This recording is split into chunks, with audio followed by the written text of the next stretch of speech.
regime sono tutt'uno! Forze armate e popolo sono tutt'uno! E questo popolo italiano è pronto a indossare lo zaino!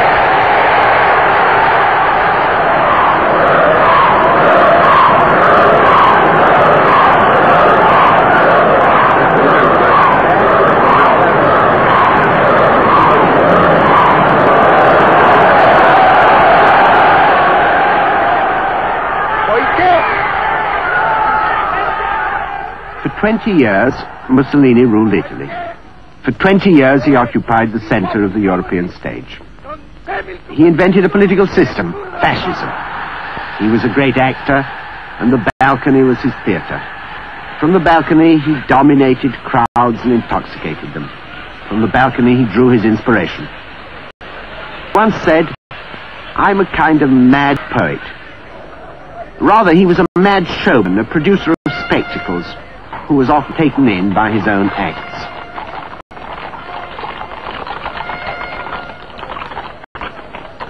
Fascism was show, drama, a series of stage sets.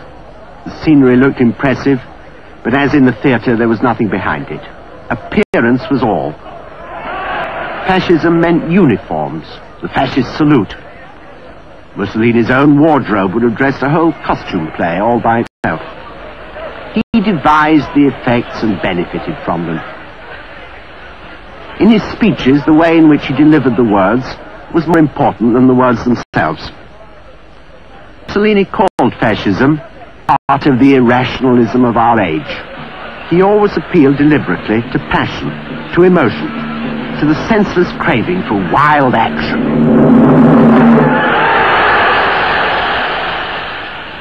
It was in Milan before the First World War that Mussolini used the socialist platform as an outlet for his love of violence. Mussolini hated the rich, hated the aristocracy, hated respectability. He himself was a genuine son of the people. His father was a blacksmith. Mussolini struggled up to become an elementary school teacher. In Milan, he preached violence and left others to practice it. His preaching made him the editor of a socialist newspaper. Mussolini was a first-rate journalist in a sensational way, good at inventing headlines.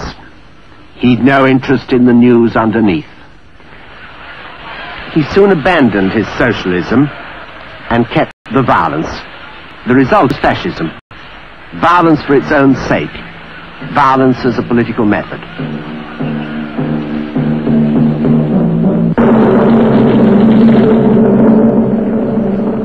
The love of violence culminated in the March on Rome, which was to carry Mussolini to supreme power. He claimed to be saving Italy from Bolshevism, or alternatively from anarchy. And there was nothing in this. The fascists themselves caused the anarchy from which they saved Italy. It was a simple exercise in blackmail, and a successful one.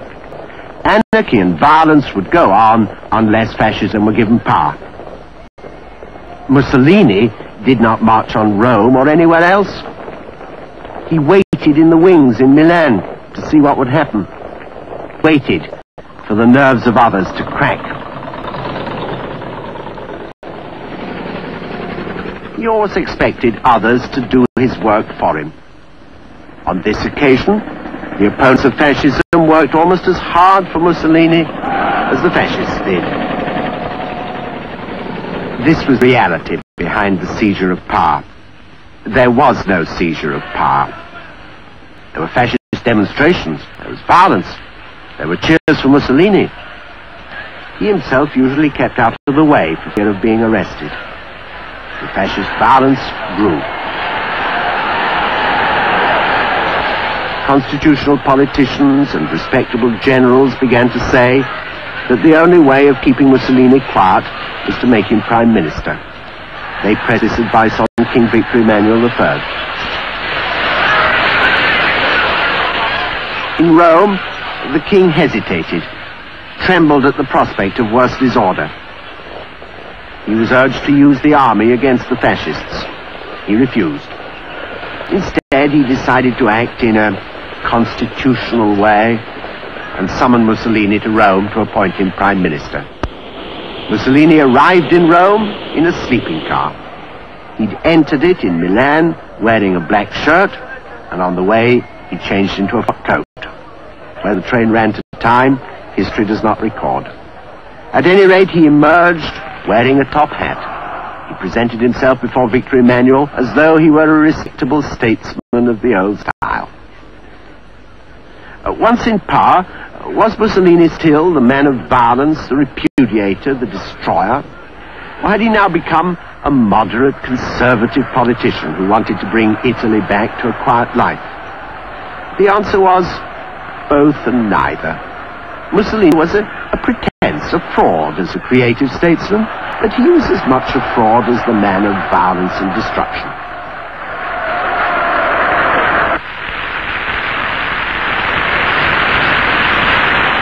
Mussolini was not merely appointed prime minister by the king in the constitutional way.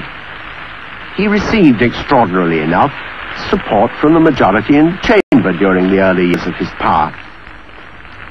There were only 50 fascist deputies, yet Mussolini held his own in the chamber without difficulty. Here again, he was a mixture of conservative and revolutionary. He changed Parliament into a sort of show, with himself playing the chief role. He never gave in it to solid speeches of information and policy. The technique of the balcony was brought indoors. It was the same with all his actions as prime minister. He liked the glamour of his public appearances. The blacksmith's son was now greeted with awe.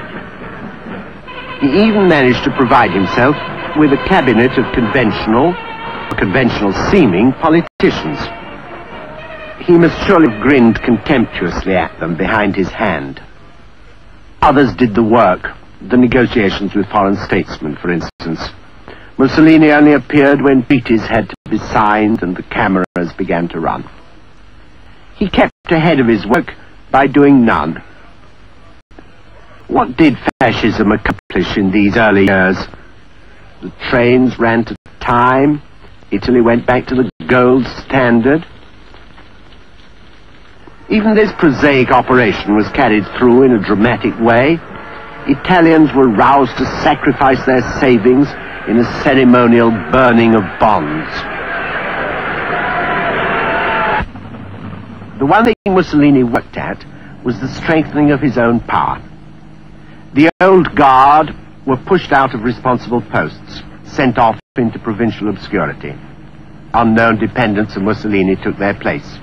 Romantic poet D'Annunzio had offered a rival version of melodramatic politics. Mussolini learnt many tricks from him, then threw him aside. Mussolini concentrated on winning Italy, projecting himself as the new leader, the champion of the masses. There was only one man in Italy, Mussolini.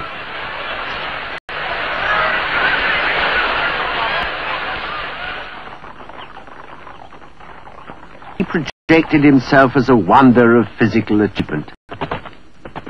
Our King Henry VIII once said to the Venetian ambassador, "Feel that, the biggest thigh in England."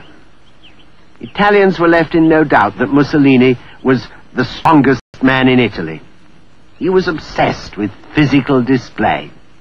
There was not a sport at which he did not excel. In fact, this strong man worried constantly over his digestion. There was not a woman who did not, allegedly, succumb to him. He had innumerable mistresses, though he was a devoted family man as well. If he saw farmers working in the field, Mussolini had to strip off his shirt and join them, the finest farm laborer in Italy. Of course, he hated physical labor, and endured it only when the cameras were on him.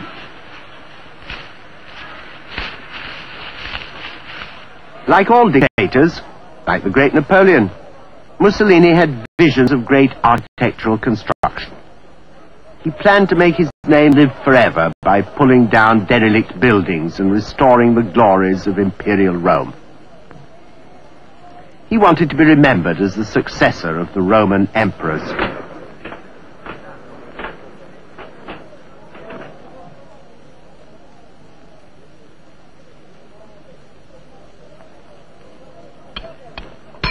Here too he wielded the pick himself, enough to give the impression that Mussolini had done all this construction. Of course, real things were done in Italy in these years. Fascism gave Italy the first motor roads in Europe. The most lasting achievement of fascism was the draining of the Pontine marshes. The reclaimed land gave work to thousands of agricultural laborers. Other European governments did much the same, and better, without any of the advertisement and boasting. In Italy, it was all done for the greater glory of Mussolini. He was always on the spot at the decisive moment, always there to take the credit.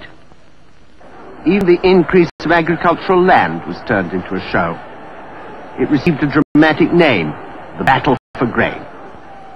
This was Mussolini's favorite word. Politics were battle, farming was battle, housing was battle.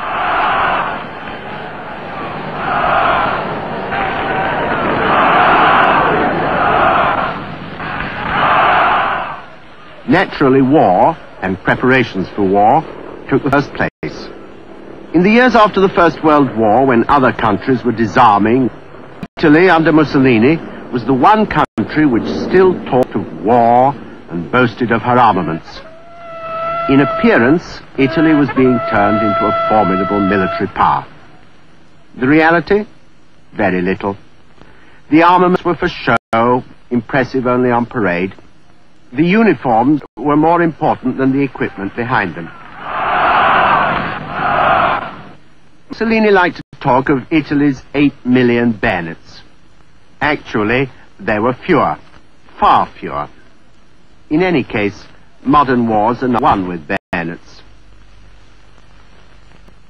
His navy, he liked to think, was formidable, but his experience was to show it was not equipped to fight in a really modern war. He seemed to be the most powerful statesman in Europe, so long as parades and words were all that counted. Europe trembled as the Italian people were stirred into a frenzy of enthusiasm by Mussolini's balcony performances.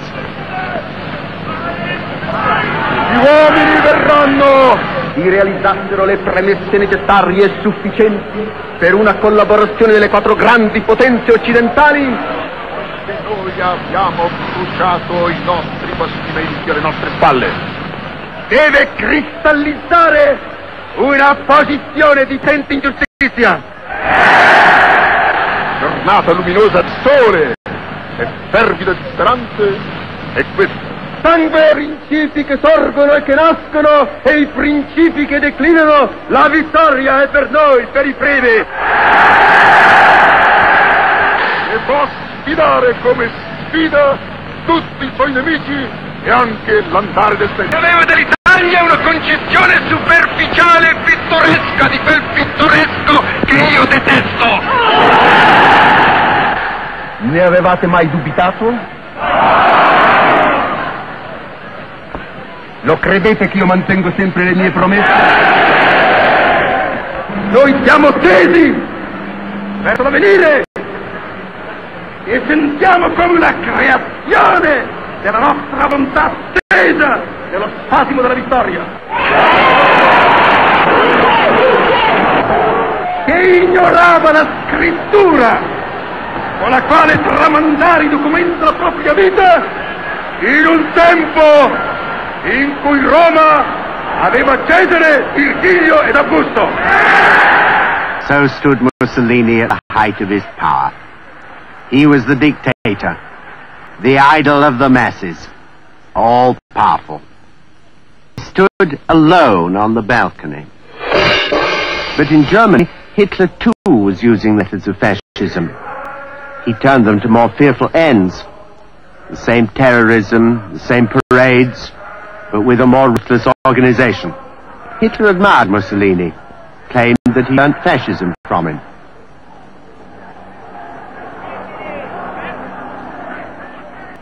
In Venice, in June 1934, Hitler and Mussolini met for the first time. Hitler cut an unimpressive figure with none of Mussolini's physical glamour. Mussolini patronized him, showed him how to behave like a dictator. Hitler came forward on the balcony modestly, almost timidly. Mussolini still seemed the dominant figure.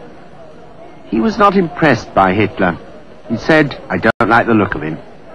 Hitler gave no promises of good behavior. He was determined to get his way. In fact, the comedy of fascism was over. Mussolini was no longer alone on the balcony, and in any case, the balcony was no longer enough. Reality was about to break in.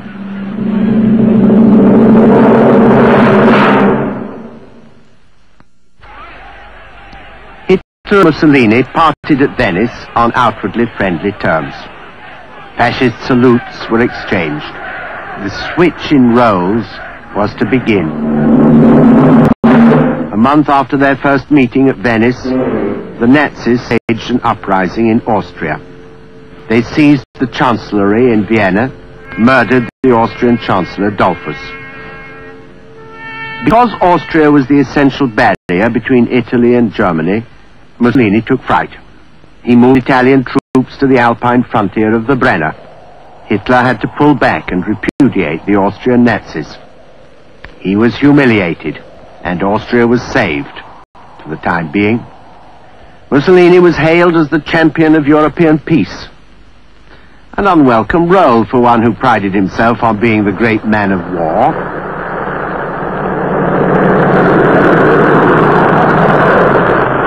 Others drove him further along this road. Strasser, the statesman of Europe, gathered to form a united front against Hitler. Laval and Florin, Ramsay MacDonald, Sir John Simon, they clustered round Mussolini, hailed him as one of themselves. Respectability threatened to take him prisoner. He was being urged to take a stand against Hitler and realized that he might have to do the fighting for England and France.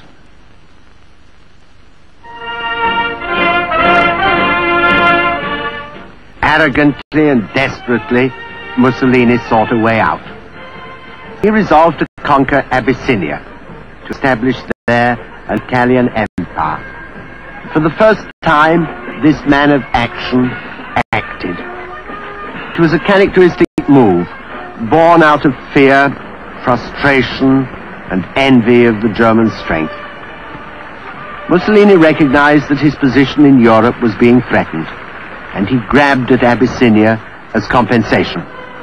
He chose the one victim against which even the Italian army, though badly equipped, could be successful.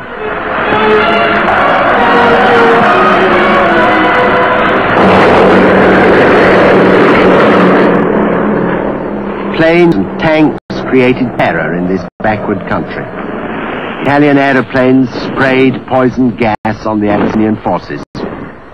War could be once more a matter of show for self-indulgence, a further boost to Mussolini's vanity. The old master of display had his last triumph. As he played at war, the League of Nations condemned Italy as an aggressor and tried, half-heartedly, to deter Mussolini by imposing sanctions. Haile Selassie himself appeared at Geneva to protest against the invasion of his country. But in vain. Mussolini was not impressed, and the war continued.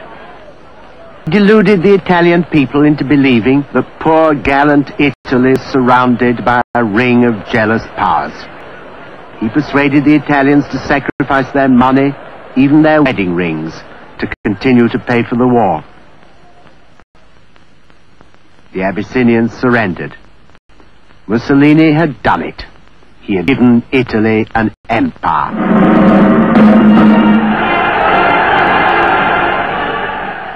This was his moment of greatest triumph. Europe defied, Italian arms victorious. There was a feather in Mussolini's cap. 20 years he had talked. Now he had acted. He thought himself to be the great man of war. A swaggering Mussolini strutted on the balcony. If only history could have stopped at that moment, what a great man Mussolini would have seemed.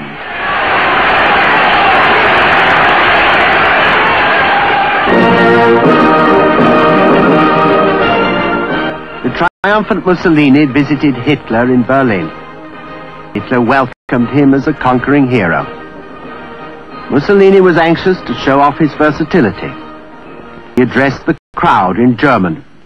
Die Fragen des Siegaus des Zusammenlebens der Völker ergeben, nicht mit Stillschweigen übergehen, sondern die Lösung. It was unfortunate that no one could understand him. He went on to see the German army maneuvers, and he saw for the first time discipline and might of the German forces. He was impressed and apprehensive. Deutschland, Sieg heil! This was for Mussolini the moment of decision. The choice seemed easy. On one side, resisting Germany. On the other, going along with Hitler. At bottom, Mussolini did not trust Hitler, did not admire or like him. He feared Hitler. His fears were soon to be realized.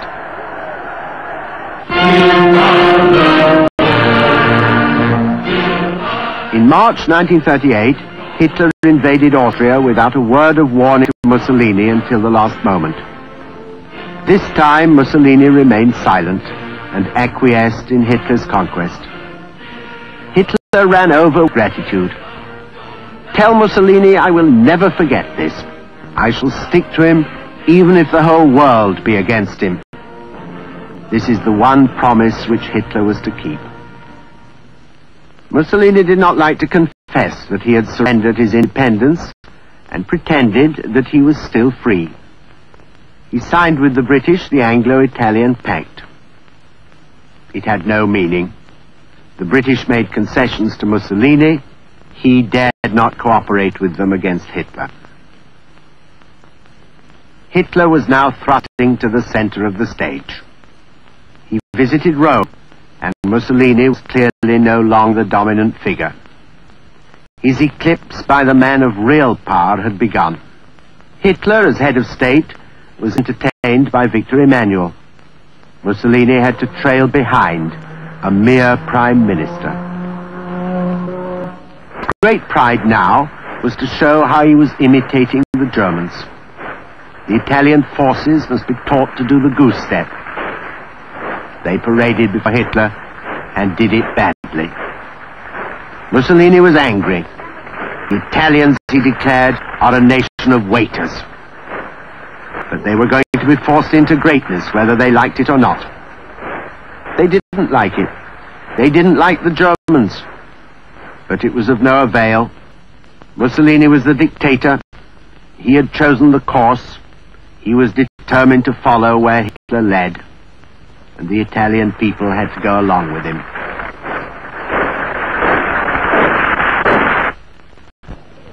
Even now, Mussolini hesitated to commit himself fully to Hitler's side. He had a last moment of seeming independence. When war threatened over Czechoslovakia, it was Mussolini who proposed the conference at Munich. He produced the supposed compromise on which the conference agreed. Mussolini seemed, but only seemed, to be the great man of Europe. Actually, he had become Hitler's jackal. He was as frightened of war as the Western powers. The British, he thought, once an imperial, had now become a decadent people. Neville Chamberlain still believed pathetically that Mussolini could be used as a moderating influence on Hitler. The more Chamberlain pleaded, the more Mussolini despised him. He made the fateful error of underrating British resolve. He thought he had saved the peace of the world. The British would go on feeding out of his hand, and Hitler, thanks to Mussolini's mediation, would get everything he wanted in Europe without a great war. Hitler took the center of the stage again. On 15th of March 1939, he marched into Czechoslovakia. Again, Mussolini was told only at the last minute. he grumbled, "Every time the man occupies a country, he sends me a message."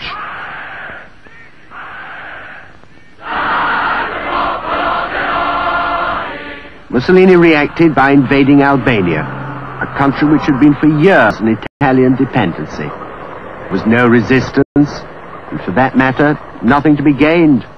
It was the last of Mussolini's empty triumphs. The charade was over, and the stage was set for real events.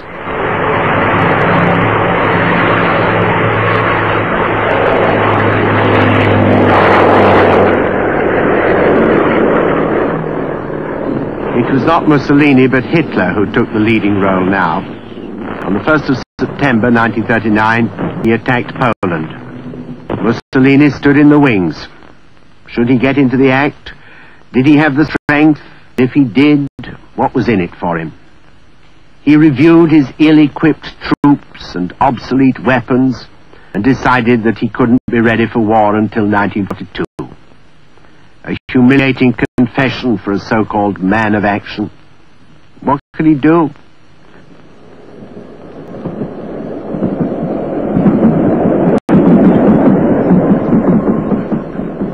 Mussolini went to meet Hitler at the Brenner and explained that he was not ready for war. Hitler didn't really care. He was confident that he could defeat France without Italian assistance. Mussolini was relieved. He could remain non-belligerent and could go on hoping that somehow rewards would fall into his lap without fighting. But he was to be proved wrong.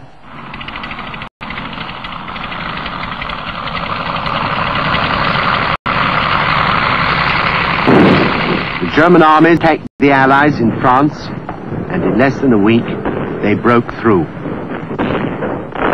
As usual, Mussolini had left things too late. Unless he moved fast, he would not take his place at the victor's table. In desperate haste, he made his fatal decision. On the 10th of June, 1940, Mussolini appeared on the balcony. Although he didn't know it, it was to be the last time. He declared war on England and France. He too would be a world conqueror. Attenti di terra, di mare, dell'aria. Popolo italiano, corri alle armi e dimostra la tua tenacia, il tuo coraggio, il tuo cuore. Mussolini had indeed left things too late. Hitler was already in Paris. A week later, the war in France was over. The French signed the armistice of defeat. German troops occupied much of France. Italy occupied 2 French villages. Mussolini was compelled now to fight a real war. Now came the test for his boasted armaments. He failed to pass the test. The Italian ships proved no match for the British. Italian battleships were sunk at sea, they were sunk in harbor. The Mediterranean never became the Italian lake of Mussolini's dreams.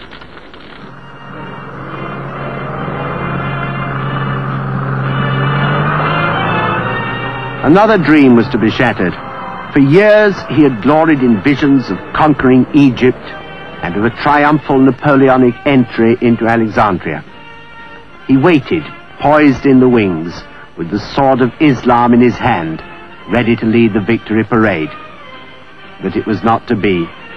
The dream was broken by the reality of Alamein.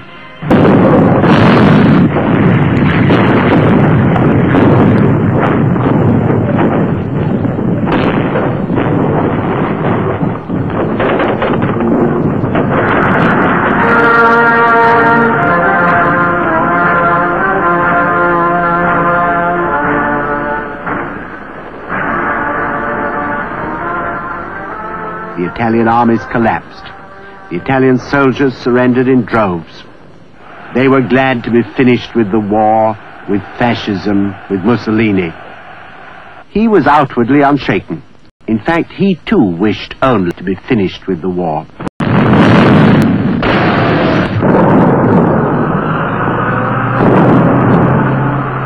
The British and American armies had cleared North Africa.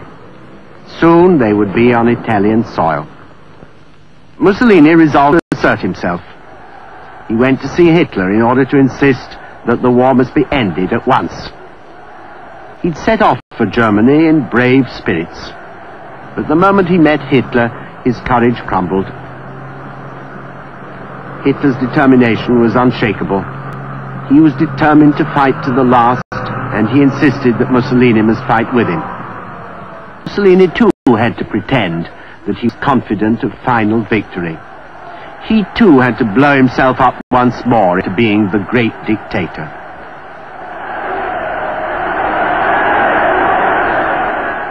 Hitler's devotion to Mussolini was unchanged. He would never desert his comrade. Mussolini had to agree to go on with the war. He pretended, at least while he was with Hitler, that he was again inspired. He knew that he took with him no promise of German assistance, and that he was finished. Others must get Italy out of the war. He could not. In Rome, he faced the Grand Council. The first time they challenged his authority. He was outvoted. The next day, Mussolini reported to the king. After 20 years of feebleness, Victor Emmanuel dismissed him and ordered his arrest.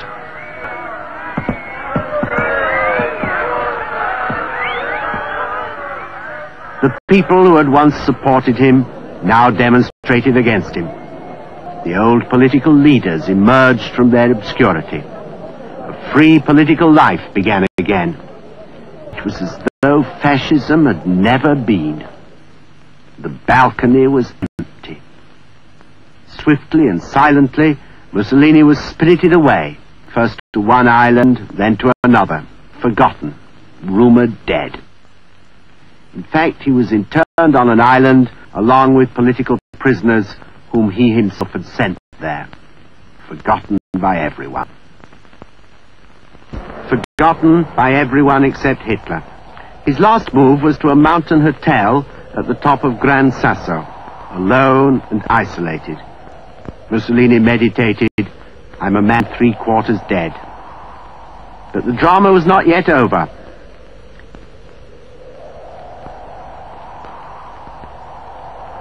On the 12th of September 1943, Hitler sent Otto Skorzeny and German commandos to rescue Mussolini. Mussolini appeared, an old, broken man. He'd no desire to be forced back to life. He asked rescuers to take him to his country home. There he would retire forever. Impossible, they said. Hitler had not rescued Mussolini as a personal kindness. He had rescued him so that Mussolini could be again the great dictator, could again play the great man. He had become, to the full extent, Hitler's prisoner.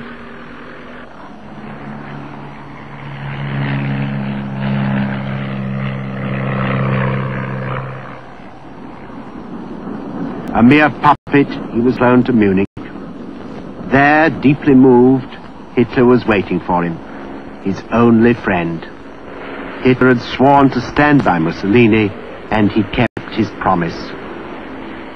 Although shown every outward honor, still treated as Hitler's equal, it was made clear to Mussolini what he had to do. He had to go back to Italy and to start up the show all over again. Did Mussolini have any hope, any illusions? Even now he was mesmerized by Hitler. He grew more resolute in his presence. He lost heart as soon as Hitler's back was turned. But there was no alternative. A man who has played a part all his life cannot drop it or take up another one. Mussolini muttered, "I must follow my destiny to the end." Back in northern Italy, Mussolini set up a government at Sarlo on Lake Garda. Ministers met, shuffled papers, solemnly deliberate. It was all a sham. The Allies were in southern Italy, the Germans ran northern Italy. There was no Italian army. The Italian authorities had no power. The government of Salo discussed things in the void. Mussolini often broke off meetings, stared at the rain and said, "We are all dead." Yet still the old act had to be performed. Mussolini had to meet Hitler for fresh conferences. He had to behave as though he'd something important to contribute to the discussions. Round him at these discussions stood only Germans. The two supermen had become shabby. The two men of power were all powerful no longer. Yet there were still sparks of the old magic. Mussolini still got the cheers of the crowd when he appeared. Perhaps this was genuine enthusiasm. In any case, it made no difference. Mussolini had become nothing, a man of no account.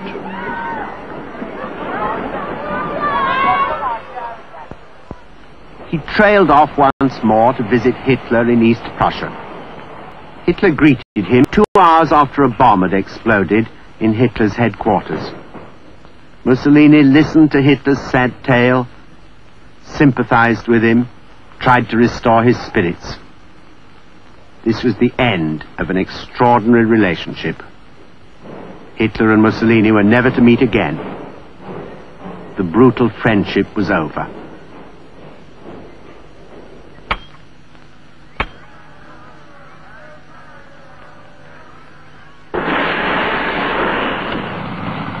Now it was really the end for Mussolini.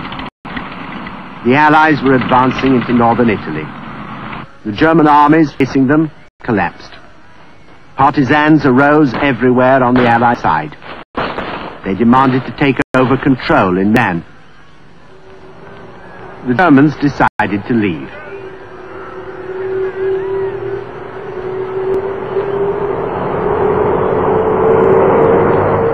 Mussolini went there to negotiate with the partisans.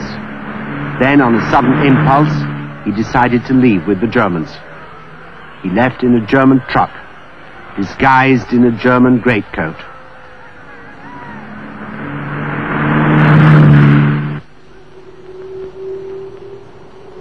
As the German convoy passed through the mountains, Mussolini was joined by his mistress, Clara Petacci. At a mountain village, the convoy was stopped by partisans. They agreed to let the Germans go through if they would hand over any Italians. Mussolini and Clara Petacci were discovered. The partisans, not quite knowing what to do with them, stuck them in a remote farmhouse. The next day, communist partisans learned who the prisoners were. They went up to the farmhouse, told Mussolini to come with them. Mussolini said, "You've come to rescue me. I'll give you an empire." The partisans took Benito Mussolini and Clara Petacci a few yards along the road. There they shot them both. 28th of April, 1945. The dead bodies were taken in a truck down to Milan. Here they were put on public display. Once more the crowds turned out to see Mussolini, this time to demonstrate their hate, to heap on him all the blame for the disasters which had overwhelmed Italy.